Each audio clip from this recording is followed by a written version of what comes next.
నమస్తే. ఒక చరిత్ర ఈరోజు మొదలైంది. భారతీయ జనతా పార్టీ మొట్టమొదటిసారి పశ్చిమ బెంగాల్ పీఠాన్ని గెలుచుకొని ఒక చరిత్ర సృష్టిస్తే వారసత్వ రాజకీయాలకు చెక్ పెట్టి డిఎంకే ఏఐడిఎంకే కూటముల మధ్య మార్పిడి జరుగుతున్నటువంటి అధికార మార్పిడి జరుగుతున్నటువంటి ఆ వంతుకు చెక్ పెట్టి తమిళనాడులో ఈసారి మొన్నే పురుడు పోసుకున్నటువంటి కొత్త పార్టీ టీవీకే ఏకంగా అధికారంలోకి వచ్చింది. భారతదేశ రాజకీయ చిత్రంలో, భారతదేశ ఎన్నికల చరిత్రలో ఈ రెండు ఘట్టాలు చాలా క్రియాశీలకమని చెప్పాలి. విజయ్ విషయం తీసుకుంటే చాలా హాస్యాస్పదం చేశారు.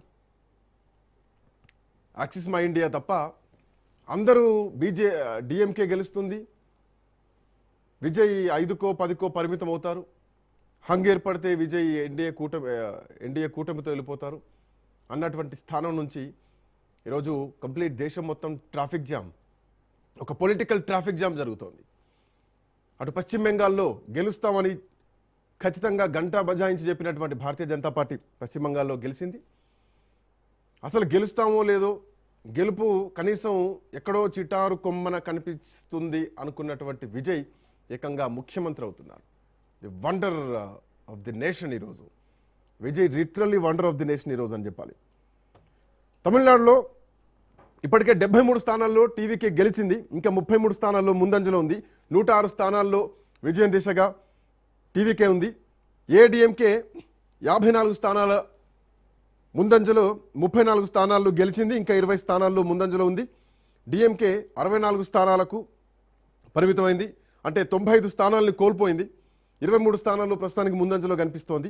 41 స్థానాల్లో గెలుపు డిక్లేర్ అయింది.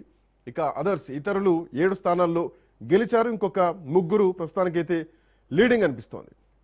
ఇక మరోవైపు అటు ప్రధానమంత్రి మోడీ కూడా ప్రజలను ఉద్దేశించి మాట్లాడారు.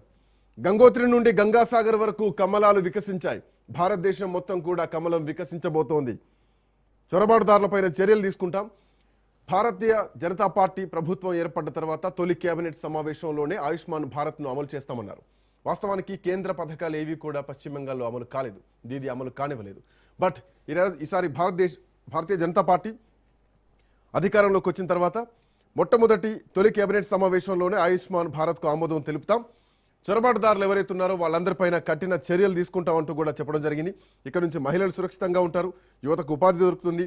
పశ్చిమ బెంగాల్, అస్సాం, పుదుచ్చేరిలో ప్రభుత్వాలను ఏర్పాటు చేసిన సందర్భంగా అన్ని గంగోత్రి నుండి గంగాసాగర్ వరకు కమలాలు వికసించాయి అని ప్రధానమంత్రి నరేంద్ర మోడీ కీలకమైనటువంటి వ్యాఖ్యలు చేస్తూ ఒక 5 కీలక వ్యాఖ్యలు చేయడం జరిగింది.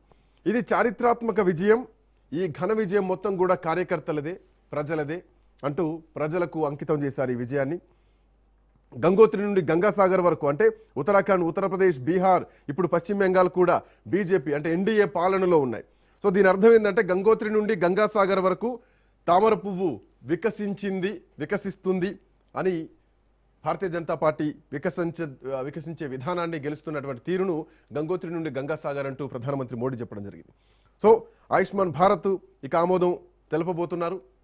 మరోవైపు నితిన్ నబీన్ ఉద్దేశించి, నితిన్ నబీన్ అధికారంలో పార్టీ పగ్గాలు చేపట్టిన తర్వాత మొట్టమొదట గెలిచినటువంటి ఎలక్షన్స్, సో ఆయన కూడా ఈ విజయంలో ఆయన కూడా భాగం అంటూ కూడా ప్రధానమంత్రి మోడీ చెప్పడం జరిగింది. మాట్లాడదాం ఇదే అంశం పైన. నుమాన్ గారు, అలాగే పైల కృష్ణారెడ్డి గారు, బండారు రామ్మోహన్ రావు గారు మనతో పాటు జాయిన్ అవుతున్నారు. బిఫోర్ దట్ ఒక్కసారి అసలు ఈ ఎన్నికల వాతావరణం, లేదంటే ప్రస్తుతానికి ఉన్నటువంటి పరిస్థితి, ఈవెన్ మమతా బెనర్జీ కూడా బయటకు వచ్చి చాలా కామెంట్లు చేశారు. బీజేపీ కాదు, ఎలక్షన్ కమిషన్ బీజేపీ లాగా మారి ఎన్నికలు నిర్వహించింది అంటూ మమతా బెనర్జీ ఫైర్ అయ్యారు ఇప్పటిదాకా ఎన్నికల కౌంటింగ్ కేంద్రం బయట. సార్, మా కరెస్పాండెంట్ సైదుల్ దగ్గరికి వెళ్దాం. సైదులు, సో ఒక విక్టరీ, ఇది దేశ చరిత్రలో ఒక విభిన్నమైనటువంటి డేగాను చూడాలి, చారిత్రాత్మకమైనటువంటి డేగాను చూడాలి. సైదులు ఎట్లా చూస్తున్నారు? లేటెస్ట్ అప్డేట్స్ మీ దగ్గర ఏంటి?